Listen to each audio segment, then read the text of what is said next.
जय श्री कृष्ण फ्रेंड्स। तो आज मैं आपके लिए लेके आई हूँ पुरुषोत्तम मास महात्म्य का 28वां अध्याय। तो अगर आपने अभी तक मेरा चैनल सब्सक्राइब नहीं किया तो सब्सक्राइब कर लें और बेल आइकन प्रेस कर लें ताकि मेरी कोई भी नई वीडियो अपलोड होती है तो आपको नोटिफिकेशन मिल सके। तो चलिए शुरू करते हैं 28वां अध्याय।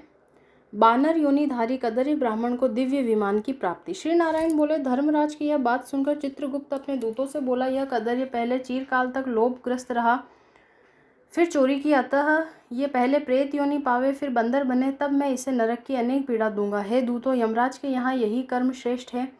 इस प्रकार चित्रगुप्त से आज्ञा पाकर भयंकर आकृति वाले दूत उस ब्राह्मण को मुंगदरों से मारते हुए फल रहित वन में ले गए। वहाँ उसे प्रेत शरीर में रखा।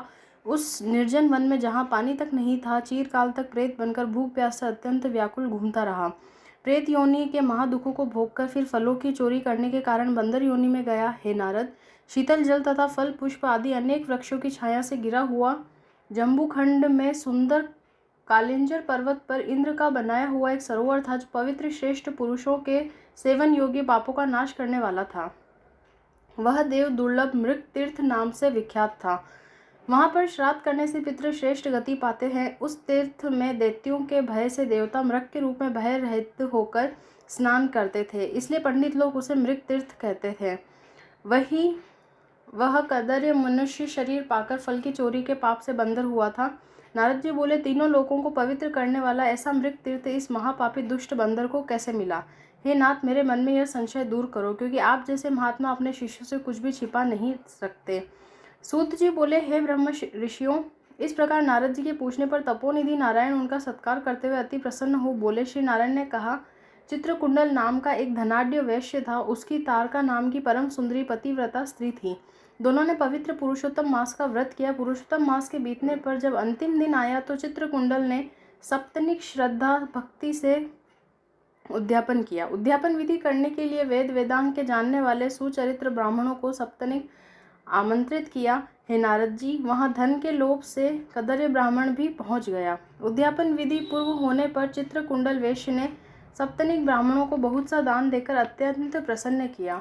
उन सबको प्रसन्न कर अन्य ब्राह्मणों को भूयसी दक्षिणा दी।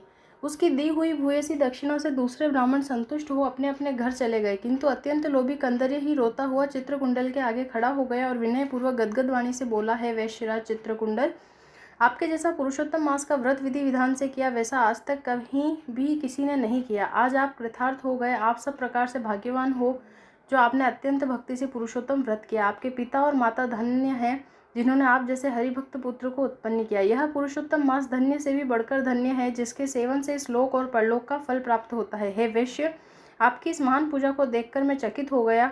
अहो, निसंदेह आपने महान कार्य किया है और अन्य ब्राह्मणों को भी बड़े आनंद से भूयसी दान दिया है। हे दाता, आप कुछ भाग्यहीन को क्यों नहीं देते? ऐसा कहने पर कदर्य को भी वैश्य ने धन दे दिया। उस धन को कदर्य ब्राह्मण ने घर ले जाकर पृथ्वी में गाड़ दिया। इस कदर्य ने पहले वहां श्री पुरुषोत्तम की पूजा देखी और दूसरे धन के लोभ से पुरुषोत्तम मास की प्रशंसा की। पूजा देखने और पुरुषोत्तम मास की स्तुति करने से धन का लोभी कदर्य मृग तीर्थ को प्राप्त हुआ।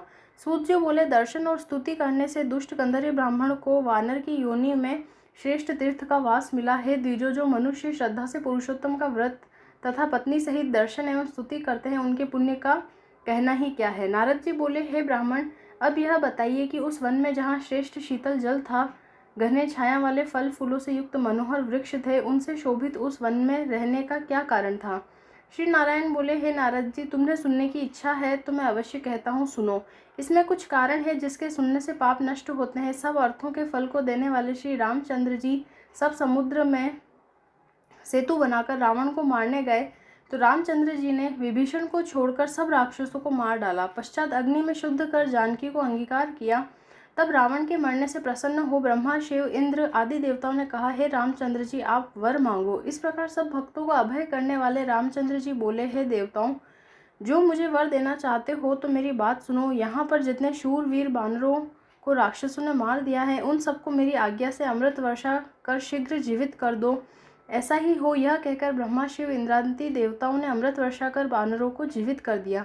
सब वानर जीवित हो गए। जय घोष करते हुए रामचंद्र जी के सामने आने लगे, मानो बहुत देर बाद सोकर उठे हों।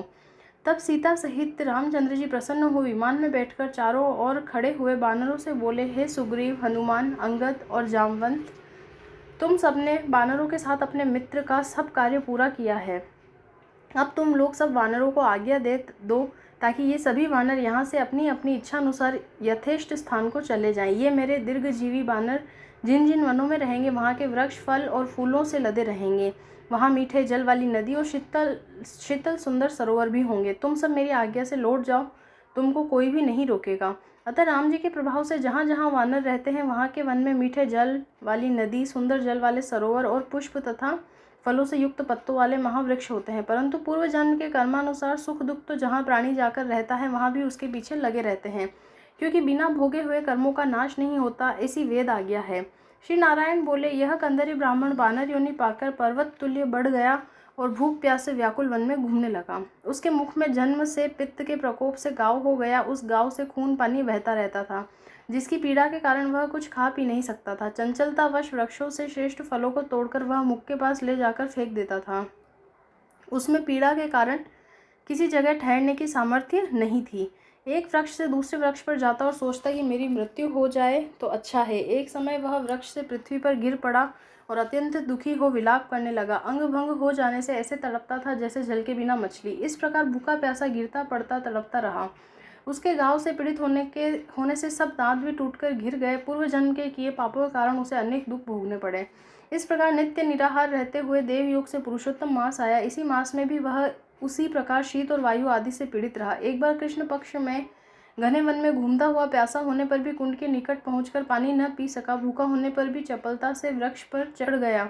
एक वृक्ष से दूसरे वृक्ष पर जाते समय वह सरोवर के किनारे फिर गिर गया। बहुत दिनों का निराहारी होने से दुर्बल व जर्जर शरीर होने से शिथिल हो गया था। इस प्रकार पुरुषोत्तम मास की आखिरी दशमी से 4 दिन तक उस बानर को कुंड के किनारे लुढ़कते हुए बीत गए। 5वें दिन दोपहर को उस तीर्थ कुंड में तड़पते हुए गिर जाने से वह जल के स्नान मात्र से उस बानर ने प्राण छोड़ दिए।